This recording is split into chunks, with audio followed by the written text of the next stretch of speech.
Magandang araw po sa inyo lahat. Isa na naman po panibagong reaction video atin pong gagawin ngayong araw mula po ito kay Mel's Castle. Ang title po nito, AP Chief General pinagbantaan ng China Carrier Strike Group, US Ballistic Missile pasasabugin. Kung hindi ka po nakasubscribe sa akin channel, please subscribe para ma-update ka kapag po naglalabas po tayo ng ganitong reaction video. Simulan na natin to. Let's do this. Matapos palayasin ng F-16 fighter jet ng US ang Chinese aircraft carrier, pabalik na to papunta raw ng Philippine Sea sa bahagi ng Batanes malapit sa Taiwan. Ang exciting part dito, kasama ang buong carrier strike group ng China. Di tulad noong una walang alalay na kasama. Pero hindi lang yan ang na-monitor ng Philippine Navy. Kasama sa papuntang Batanes ang Russian battleship. Naghahanda na ba ang China sa giyera? Wala pang makakapagsabi niyan. Ang mahalaga nakabantay tayo dito. Dahil pag sinakop ng China ang Taiwan, magbalot-balot na kayo. Ito po ang sa akin, no? Sana po talaga payagan o talaga pong hayaan na po ng Pilipinas, no? Natin, no? Ng gobyerno po natin na sumuporta po talaga ang US po sa atin, lalo po sa pagdi-resupply mission. Kasi po talaga pong may threat na po talaga eh. Ito po, no, may Russian battleship na po dyan. At syempre po parang yun na nga po, parang naghahanda na po ang China sa gera, no? Kasi po mas maganda na po yung handa po tayo kaysa po sa nangangapa ang Pilipinas. Kasi hindi po basta-basta pong bansa ang mga kalaban po talaga natin. Either kung yung Taiwan po talaga kanilang gegerahin, mas maganda pa rin po talaga na nakahanda po ang bansa natin. Dahil pag sinakop ng China ang Taiwan, magbalot-balot na kayo. Consider this as a potential threat or anything like that? No, hindi siya threat. But we are monitoring them. Hindi na lang sa ating binagan. Taiwan, dumadalawa yan. Sumaan yan sa malapit sa Vietnam. So we monitor these developments in the region sa mga kapitado rin tayo. Tama. Wala pang dapat ikapangamba. Bukod sa may sapat na pwersa ang US Army at US Air Force sa ating bansa, ballistic missile ng Amerika hindi natuloy ang pag-aalis sa Pilipinas. Inanunsyo yan ni Armed Forces Chief General Romeo Brun. Mananatili raw to sa ating bansa hanggang gusto natin. Nauna na rin sinabi ni Philippine Army spokesperson Michael Loheco, preparasyon to sa posibilidad ng digmaan. Well, actually, kahit na meron po tayong ganyan, hindi pa rin po sapat po yan talaga. Iba pa rin po talaga yung meron po naka-station po sa atin, tulad po halimbawa, yung iba nag-aalok na nga po yung US sa pag-resupply mission na gusto nilang sumama. Sana po talaga pumayag na po ang Pilipinas, no? At syempre, andyan din po ang Japan, no? Sana po talaga marami po nakasuporta na malapit na po talaga sa atin o naka-station na rin po sa atin, no? Hindi naman po porke naka-station ay forever na po sila rito. Alam ko po yon na hindi na po papayag ang Pilipinas na talaga pong titigil na po o gagawa na po talaga ng naval base ang mga kung sino mang foreign national na dito sa atin, no? Wala na pong ganung mangyayari tulad po nung nangyari noong araw na nag-station po talaga ang US sa atin. Wala na pong ganun. Pagka po hihingi lang po ng tulong o kailangan lang po ng tulong natin, tulong nila sa atin, no? Doon lang po magi-stay po ang kanilang yung mga soldiers po nila, no? Pero po mas maganda pa rin po talaga yung kumbaga, tanggapin na po natin yung tulong ng mga malalaking bansa po talaga. Kasi po mahirap po yung kung kailan oras, syempre po napakalayo po ng US kung iisipin nyo, no? Paano po kung nagkagera na? Baka pagdating po ng US sa atin ay talaga po napulbos na po tayo. Kasi po sa sobrang layo po talaga ng US. Maganda po talaga yung meron na po talagang nakaabang, no? Na mga tropa ng US po sa atin. Wala naman po ang problema yun, tulong po yun. Allied nation po tayo. Sana po pumayag na po ang ating gobyerno na sumama po sa resupply mission ng US. Hindi yan pinagkakaila o tinatago ng Philippine Army. Kung alisin man kasi ang ballistic missile ng US, ano na ang mangyayari sa ating bansa? Either without China, you would still be doing these exercises. The purpose of an armed forces, why we exist, is really to prepare for war. There's no sugarcoating it. That's absolutely true. Nakaka-alarma ang ganitong klaseng balitang carrier strike group. Pero ba't raw tayo matatakot? Kaya bang humarap ng China sa US 7th Fleet? Finiflex lang ng China ang lakas ng People's Liberation Army. Well, kung piniflex mo yan, mas maganda na rin po talaga yung handa po talaga. Kanina ka po sinasabi, no, sana po talaga ay meron na po talaga nakaabang na po na tropa ng US at ng Japan at kung ano-ano pa pong bansa nakasuporta po sa atin. Kaya na po yung mangyari na po yung araw na yun kung halimbawa man natupakin po talaga ang China, no, na tayo po talaga ay girahin, wala pong nakasuporta sa atin. Unang-una po, napakaunti po talaga ng ating kagamitan, ating mga armas, ang ating mga missile system na yan. No, isipin nyo, no, yung sa US lang meron lang tayong BrahMos. Paano pag naubos na po yun? Wala na. Makukub-kub na po talaga tayo. Konting-konti na po ang ating mga kagamitan po talaga. At mga aircraft natin, kahit po yung mga Navy vessels po natin, sobrang konti. At ang hina-hina po talaga. At ang liliit. Mas maganda po talaga, kahit talagang tanggapin na po talaga ang suporta galing po sa US. Oo, madaming barkong pandigma ang China. Pero sure ba ang quality ng mga yan? Take note, made in China.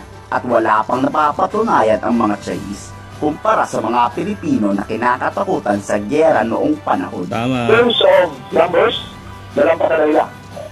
In terms of capability, Admiral. Damage and capability, matagal pa to. Matagal pa. Pero kung pakinggan natin ang Chinese, ang mga detail nila, puro ito narratives na malakas sila, na sila ay ganito. Which is actually part of the war fighting doctrine. Okay. Well, totoo yun, no? Talagang malakas po talaga ang China. Yun nga lang po, wala po talaga silang capability o talagang experience. No? Matagal na panahon na po talaga silang gumera. Ang kaso nga lang po talaga, ito po yung sa akin, ang gera po ngayon talaga ay hindi na po sa field, no? Hindi na po sa ground, no? Tulad dati, no? Doon meron po tayong experience talaga doon. Talagang talagang napakatindi po ng ating mga musang. Wala pong tatalo, no? Kumbaga po, pangalawa po tayo halos sa Navy SEALs ng US. Kaso nga lang po ngayon talaga ang gera po ay sa dagat. Isipin nyo, no, dagat. Marami po ang capacity ng China po talaga dyan. Sila po ang pinakamalaking may Navy Army o Navy ships talaga sa buong mundo. Tayo po ay unti lang. Paano po tayo mananalo? Hindi na po sa ground ang laban ng gera ngayon, nasa dagat na po. Yun po yung sinasabi ko, no, na dapat po talaga ay magpalakas tayo at dumami po ang ating mga Navy ships, no. Yun na nga po, meron na nga po tayong magmumula po sa South Korea, no. Yung Miguel Malvar, BRP Miguel Malvar, nagawa ng Pero po, napakaunti po sa ngayon ng ating mga Navy ships, no.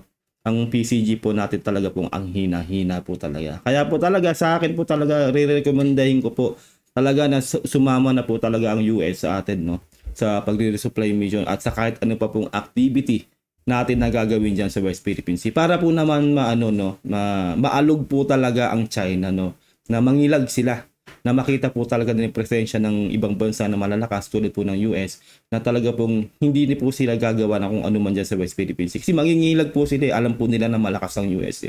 Hindi sila talaga gagawa na kung ano man kung may nakasuporta po sa atin dyan sa West Philippine Sea. Ganun po yun . Sana po talaga pumayag na po ang ating gobyerno. When you are strong, you show weakness. When you are weak, you project strength. So they're projecting strength, they're flexing because their navy is still weak. Yes, and then we sure na malakas na sila. But again, yung system nila have never been tested in combat. Dahil sa pangamba sa Philippine Rise na tumambay ang China, pinadala na agad ng Philippine Navy ang BRP Osensan, ang barkong nagpalipad ng missile versus China-made na barko noong balikatan. We will defend our maritime domain. The Philippine Rise is our seas. We have the right to oversee and discover it and protect it because the Philippine Rise is our future. Ipaglaban natin ang ating karapatan. Yes. Payo ni Armed Forces Chief Romeo Bronner, walang dapat ikatakot. Di tayo papasok basta-basta sa gera, pero patuloy itong pinaghahandaan ng militar. Ngayon po ay ang masasabi po natin is that we are still in control of the situation. Hindi po magkakagera. Hindi po magkakagera. Dahil ginagamit po natin lahat ng instruments of national power. Hindi naman po kasi military ang instrument of national power natin. We have economic, information, and diplomacy. Ayaw po natin magkagera kasi talo po tayong lahat, no? Tama, wala pong panalo sa gera. Pero po, ito yung sa akin, no, hindi po natin hawak ang utak ng China. Isipin nyo, no, meron na po tayong diplomasyang ginawa, nakipag-usap tayo sa China, nakipagkasundo, nakikamay pa, naggumastos ng kuryente at ang lahat-lahat na. Pero anong nangyari, no, ilang araw lang ay talaga pong hinarap po ang ating dalawang barko ng 7 barko ng China, no. sila mismo ang lumabag sa kasunduan. Isipin niyo yun, no? Wala po silang nire-respetong kasunduan. Yun po yun. Kumbaga po ay sala sa init, sala sa lamig po ang China. Kaya po hindi po pwede tayong sumalalay sa diplomasyang sinasabi nila. No, alam po natin yan, no, na hindi po talaga pwedeng pagkatiwalaan ng China at may saltik po talaga sila na baka hindi natin alam, bila-bila na lang pong ganun, boom, bila na lang pong magdeklara ng gera ang China, paano na po tayo? Alam po natin na talaga po nagpapalakas po ang ating gobyerno, no, talaga pong lahat po ng sandatahan natin ay pinapalakas po talaga, tulad po ng sabi nila, kalakampante po sila na talaga pong hindi po magkakagera. Pero yung assurance po talaga ay malabo pa po sa ihing may sakit. Totoo po 'yan. No? Sobrang labo po niyan, no? Kasi po dalawa po 'yan, no? It takes two to tango eh. Hindi po pwedeng sinasabi ng Pilipinas ay walang mangyayaring gera pero sasabihin ng China ay ganoon din. Alam po natin may saltik yung China. Hindi po pwedeng ganoon, hindi po pwedeng alam po natin yung isip ng China, no? Mas maganda pa rin po talaga na meron po nakasuporta sa atin at nakahanda po talaga tayo sa mga ganyang pwedeng mangyari. Kasi po nga po ang China po talaga walang sinusunod po talagang batas eh. Kahit anong kasunduan pa yan ay hindi po sila sumusunod.